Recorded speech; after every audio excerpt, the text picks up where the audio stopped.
pleasure to meet all at last. And now, we're back at it with more HJN Season 5. And we're well into the 2740s because, I tell you what, that is already a pretty big deal, as you probably know by now. 2744 is our current number that we're at. Sour candies, in particular, are what I have going on for that particular number.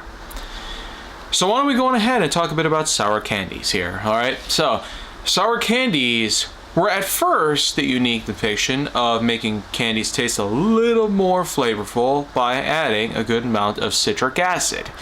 And citric acid, for the most part, is usually derived from the likes of citrus fruits like oranges, lemons, and limes. But for the most part, the citric acid powder that they use, usually to coat the likes of the candies or crystallize them as a unique sand-like texture to the outside of the candies. It does allow for a unique taste experience, and also, in case some people happen to like certain textures being on their candies, like powders or sands, and typically this is a good way to do so. Most people will find the taste addicting because, after all, sour is a unique sensation that does really please that little part on your tongue. But as you probably know by now, there's a big world of sour candies to choose from. Most of us will go for the classic, the more arbitrary list. Sour Patch Kids for the most part, as a usual way to get our sour candy fix. Because Sour Patch Kids, after all, doesn't just come in their classic 5-flavored mashup of cherry, lime, blue raspberry, orange, and lemon. They've also come around in a variety of other flavors.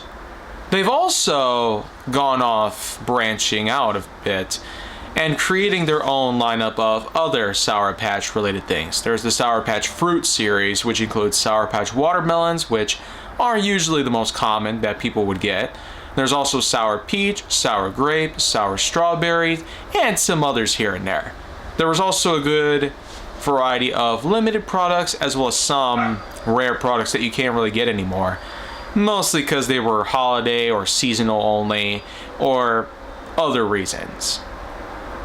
We know that Sour Patch Kids, however, are not the only variety of things you can look out for. There's also Sour Skittles and Sour Sweet Tarts for the most part. Yeah, the list of sour candies can sometimes be a bit difficult to extrapolate. But at the same time, it gives us a good feeling that sour candies is something that won't go away anytime soon. And when you have something like citric acid around, you know that people are going to want to party. There's also those freaks out there that happen to like acidic things, like salt and vinegar, or how about the more intense sort of things that go around? Wasabi, capsaicin products, like hot sauce for the most part. There's a whole abundance of different flavors that anyone is willing to try. And then of course the more natural flavors that some people might get from fruits and vegetables.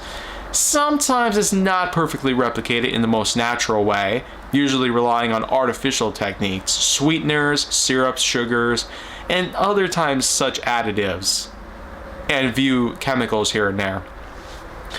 There's also monosodium glutamate, in case I have to point that out. But let's be real here. Sour candies are still something that pretty much everybody is wanting to enjoy. And if anybody out there happens to be a real big fan of sour candies, do let me know about certain experiences in the comments below. Because for me, the only real reason that I get out there and have sour candies is because it's either a new product or a limited release. Yeah, looking at Foodie Go-Go shorts. But that is an entirely different series that I myself am also known to be a part of.